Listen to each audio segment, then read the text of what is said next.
நடிகர் விஜய் அவர்களால் இந்த ஆணவ படுகொலையை கண்டிக்க கூட முடியவில்லை. இதுதான் யதார்த்தமான நிலை.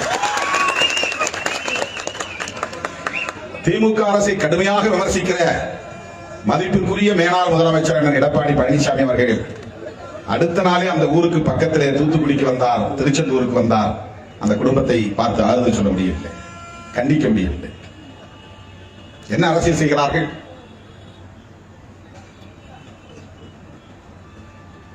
இதையெல்லாம் சீர்தூக்கி பார்க்க வேண்டும்.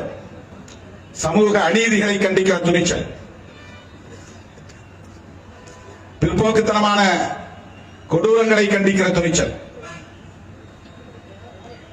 அரசியல் நேர்மை தனத்தோடு செய்கிற துணிச்சல் இன்றைக்கு